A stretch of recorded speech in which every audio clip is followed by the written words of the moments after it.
தந்தை, மகன், தூயாவியாரின் பெயராலே ஆமேன். ஆன்ம வழிகாட்டி ஜனவரி மாதம் 28ஆம் தேதி புதன்கிழமை. குடும்பங்களின் பாதுகாவலரான புனித சூசையப்பரை நோக்கிய நமது இறைவேண்டல்.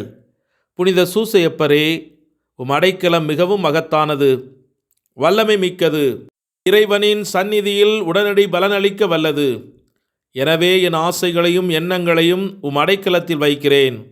உம் வல்லமை மிக்க பரிந்துரையால் உம் திருமகனும் எங்கள் ஆண்டவருமாகிய இயேசுவிடம் எங்களுக்கு தேவையான எல்லா ஆன்ம நலன்களையும் பெற்றுத்தாரும். இதன் வழியாக மறு உலகில் உமக்குள்ள ஆற்றலை போற்றி எல்லாம் வல்ல தந்தையாக இறைவனுக்கு நன்றியும் ஆராதனையும் செலுத்தக் கடவேன். புனித சூசையப்பரே, உம்மையும் உம் திருக்கரங்களில் உறங்கும் இயேசுவையும் சதா காலமும் எண்ணி பூரிப்படைய தயங்கியதில்லை. இறைவன் உம் மார்பில் சாய்ந்து தூங்கும் வேளையில் அவரை தொந்தரவு செய்ய விரும்பவில்லை.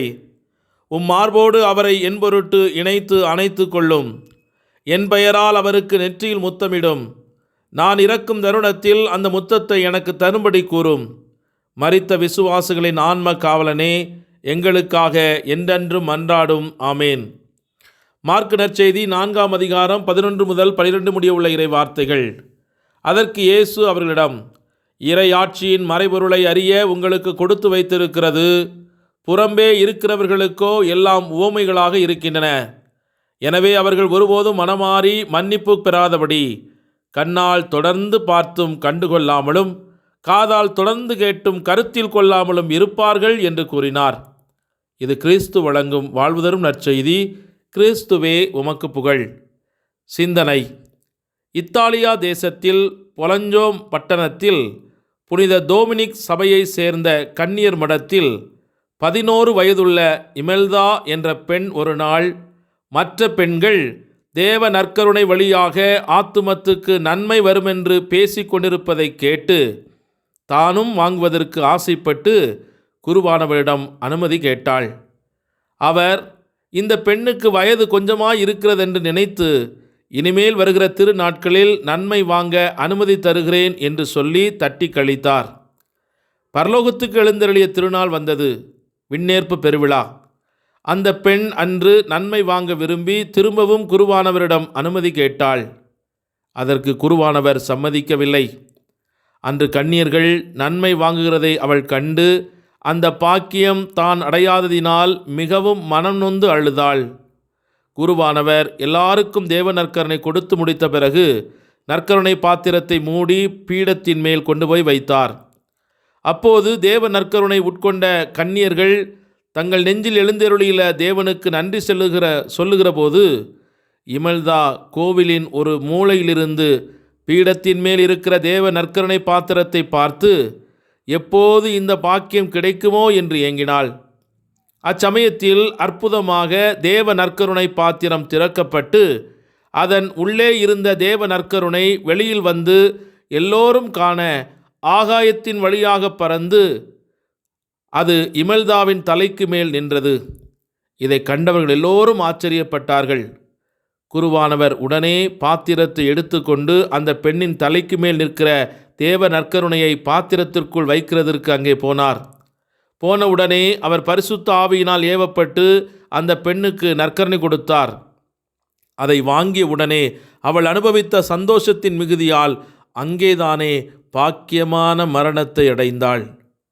எனதருமை கிறிஸ்தவ நண்பர்களே, அவரவருடைய ஆசைக்கு தக்கபடி தேவ நற்கருணை வழியாக பயனடையலாம். ஒருவன் பசியோடு சாப்பிட்டால் அது உடலுக்கு நல்லது.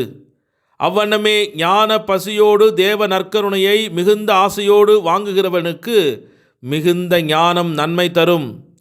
இயேசுநாதர் தேவ நற்கருணை வழியாக உங்களுடைய உள்ளத்தில் வருவது எவ்வளவு அவசரமாயிருக்கிறதென்றும் இயேசுநாதர் உங்கள் உள்ளத்தில் எழுந்தருளினால் எத்தனை நன்மை உங்களுக்கு கொடுப்பார் என்றும் நீங்கள் நினைத்தால் மகா ஆசையோடு தேவ நற்கருணை வாங்குவீர்கள். இறைமகன் பூலோகத்தில் அவதரித்த போது பல வியாதிக்காரர்களை தொட்டதினால் அவர்கள் சுகமடைந்தார்கள். இதை பெரும்பாடுள்ள ஒரு வியாதிக்கார பெண் அறிந்து இயேசுவுடைய திருச்சட்டையின் விளிம்பை ஆசையோடு தொட்டவுடனே சுகமடைந்தாள். நீங்கள் பற்றுதலோடு தேவ நற்கருணை இன்று நீங்கள் வாங்கினால் உங்கள் ஆத்துமத்தில் உண்டான வியாதியெல்லாம் இன்று நீங்கி போகும் என்பதற்கு ஒரு கணமும் சந்தேகப்படவில்லை. ஆகவே இந்த நாளிலே தேவ ஞான பசியோடு இறைவனை நாம் உட்கொண்டு அவருடைய வல்லமையினால் உடல் உள்ள ஆன்மீக நலன் பெற இணைந்து நாம் அன்றாடுவோம். செபிப்போமாக. மனதுருக்கமும் இரக்கமும் கொண்ட அன்பு ஆண்டவரே, உம்மை போற்றி துதித்து மகிமைப்படுத்துகிறோம். உம்முடைய அருளின் செயல்களுக்காய் உமக்கு நன்றி செலுத்துகிறோம். புல்வெளியில் ஆடு மேய்த்து கொண்டிருந்த என்னையும் நீர் தேர்ந்தெடுத்து ராஜாவாக உயர்த்தினீரே. என்னை நீர் நினைவில் கொள்வதற்கு நான் எம்மாத்திரம் என்று தாவீது ராஜா கடவுள் தன் வாழ்க்கையில் செய்திருந்த வியப்புக்குரிய செயலுக்கு நன்றியுள்ளவராக எப்போதும் இருந்தது போல நீர் எம் வாழ்க்கையில் எவ்வளவாக என்னை உயர்த்தி அழகு பார்த்து கொண்டிருக்கிறீர் என்பதை உணர்ந்து உமக்கு ஒவ்வொரு நாளும் நன்றி செலுத்துகிறோம்.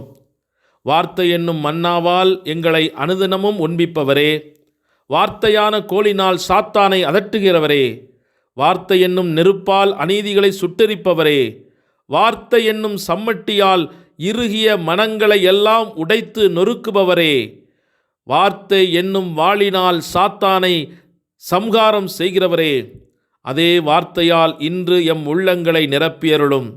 உமது வாக்கினால் எங்கள் நோய்கள் குணமாகட்டும். உமது வார்த்தையால் பிசாசுகள் விரட்டப்படட்டும். உமது வார்த்தையினால் குடும்பத்தில் அமைதி உண்டாகட்டும்.